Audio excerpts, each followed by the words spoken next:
কলকাতা ব্যাংসাল কোর্টে যখন ওয়াকফ বিরুদ্ধে আন্দোলন করতে যাচ্ছে, মমতা ব্যানার্জি টের পেয়ে যাচ্ছে যে বাংলা জমিনে যত ছোট থেকে ও জিরো থেকে আর হিরো পর্যন্ত, 1 থেকে 100 পর্যন্ত যত সংগঠন আছে, সব সংগঠন এক হয়ে যখন কলকাতার ময়দানে আন্দোলন নামলেন, তানার কলজেটা নড়ে গেল। কলকাতার পুলিশকে বলে দিল, আর কলকাতার পুলিশ বেআইনি ভাবে আইনের বিরুদ্ধে গিয়ে, সংবিধানের বিরুদ্ধে গিয়ে আমাদের সোশ্যাল ওয়ার্কের বড় বড় আলেম এডুকেশন পার্সনদেরকে টেনে হিচড়ে গাড়িতে তুললো।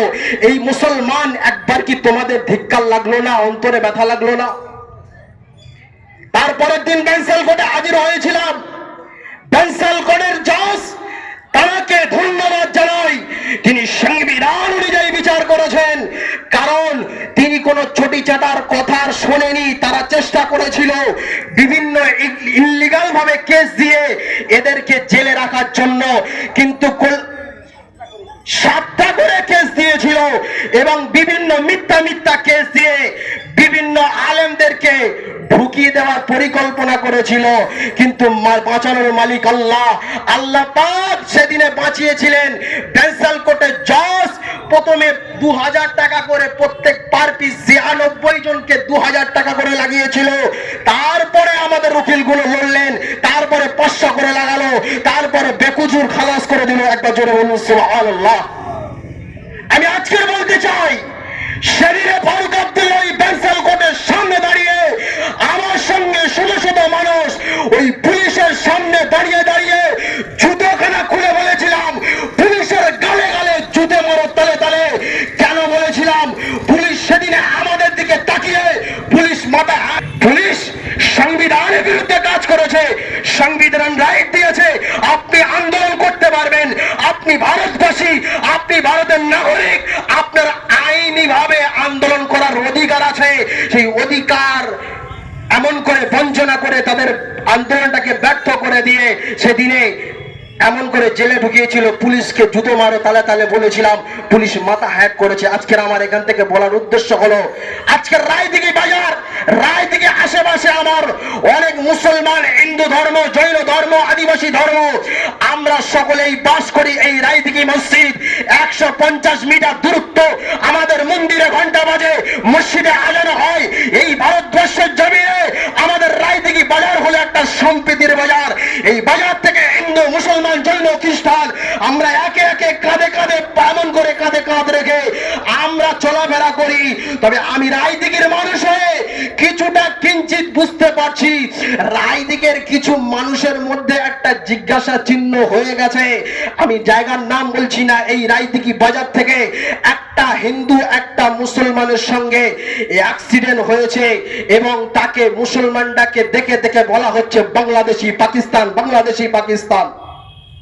কারণ এই বিজেপি সরকার, আরএসএস সরকার, এরা আমাদের এই ভাতৃত্বটাকে নষ্ট করার জন্য, হিন্দু মুসলমানের দাঙ্গা লাগানোর জন্য সর্বদা চেষ্টা চালিয়ে যাচ্ছে। আমার রায়দিঘি হিন্দু সম্প্রদায়ের মানুষদেরকে বলতে চাই, আমরা একটু ভেবে দেখব। আরএসএস বিজেপির কথাগুলো আপনারা নেবেন না। আরএসএস বিজেপি হচ্ছে আমাদের দুশ্মন, হিন্দুদের দুশ্মন, মুসলমানের দুশ্মন, আদিবাসীর দুশ্মন, জৈন খ্রিস্টান দুশ্মন। আপনি যদি আদিবি এমন করে আরএসএস এর খপ্পরে পড়েন, আপনার বিরুদ্ধে আপনার মনের ভিতরে এমন করে মুসলমানদের বিদ্বেষী একটা মনোভাব তৈরি হবে। হয়েছে রায়দিঘি বাজারের ভিতরে এমন লোক আছে যারা মুসলমান দেখলে দোকান ভাড়া দিতে একটু গা ঘিনঘিন ঘিনঘিন করে। এই ঘিনঘিনটা তৈরি করলো কে? ওই মেদিনীপুরের কুত্তা, ওই সুরিন্দ অধিকারী, অর্জুন সিং আজকের মুসলিম, হিন্দু, জৈন, খ্রিস্টানের ভিতরে এমন করে বিভেদ সৃষ্টি করে দিয়েছে। এ ভারতবর্ষের মাটি, হিন্দু, মুসলিম, জৈন, খ্রিস্টান তখন কাঁধে কাঁধ দিয়ে শুনে রাখো, যাও দিল্লির গেটে চলে যাও, যাও এমন করে ইতিহাসটা ঘুরে দেখো। এমন করে এই ভারত দেশ স্বাধীন করতে গিয়ে 72,000 আলেম, হাফেজ, এমন করে ইমানদার, এমন করে মাওলানা ইমানদার নামাজিরা এই 72,000 এই দেশকে স্বাধীন করতে গিয়ে তারা নিজেদের বিবিকে বিধবা বানিয়েছে, সন্তানদেরকে এতিম বানিয়েছে। এমন করে শহীদ হয়ে এই ভারতকে আমাদের কাছে স্বাধীন ভারত উপহার দিয়েছে, আর তোমরা আমাদেরকে বলছো বাংলাদেশি। কিছু কিছু আরএসএস এর চটি চাটা এমন করে ভাইরাস আছে, তাদের গা চুলকায়, তাদের গা চুলকায় টুপি দাড়ি দেখলে। আবার টুপি দাড়ি দেখলে এরা আবার বলে মৌলবাদী, মৌলবাদী।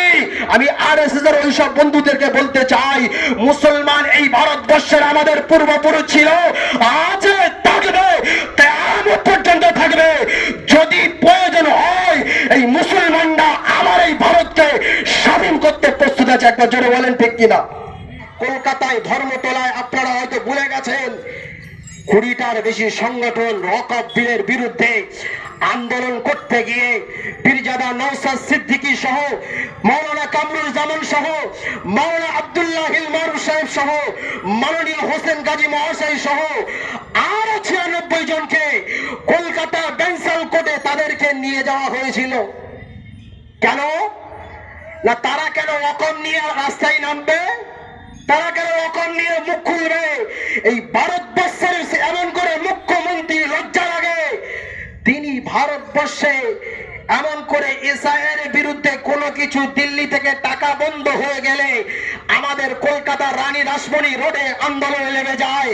আর মুসলমান যখন কলকাতা রানী রাসমণি রোডে আন্দোলন নামলো, দিদিমণি বলছে এখানে আন্দোলন করা যাবে না, তোমরা দিল্লিতে চলে যাও। এটা আমাদের লজ্জা, এটা আমাদের ধিক্কার। মুসলমান কার পিছনে পড়ে আছো তুমি? যেই রকম সম্পত্তি আমাদের পূর্বপুরুষের দানে ওয়াকফে লিল্লাহ সম্পত্তি, সেই সম্পত্তি কেন্দ্র সরকার বিল পাস করেছে। এই ডিসেম্বর মাসের 5 তারিখ পর্যন্ত ডেট দিয়েছে প্রত্যেকটা মাদ্রাসা মসজিদের রেজিস্ট্রি করার। আপনারা খবর পেয়েছেন? মমতা ব্যানার্জি বলছেন আমরা পশ্চিম বাংলায় আমি আছি, সংখ্যালঘুদের কোনো চিন্তা নেই। কিন্তু মমতা ব্যানার্জিকে আজকের প্রশ্ন করতে চাই, আপনি সংখ্যালঘু মুসলমানদেরকে টুপি পরালেন, তাহলে আজকে ডেট করা হলো মসজিদ মাদ্রাসা রেজিস্ট্রি করার, কেন হলো আপনাকে জবাবদিহি করতে হবে। ঠিক একই ভাবে এসআইআর নামক যখন বিলটা পাস করলো, মমতা ব্যানার্জি সংখ্যালঘুদের সাথে মুসলমানদের সঙ্গে ঠিক একই ধাপ্পাবাজগিরি কি করলো। তোমাদের কোনো চিন্তা নাই, हम है हम মমতা ব্যানার্জি, हम পশ্চিম বাঙ্গাল মে এসআইআর নেই করেंगे, এমন বলে ভাষণ দিয়ে দিল। আবার কয়েকদিন আগে বলছেন আপনারা এসআইআর ফর্ম ফিল আপ করেন, আমার আর কিছু বলার নেই, আমি আর বাধা দেব না। তাহলে এটাকে টুপি পরানো হলো না? হলো না?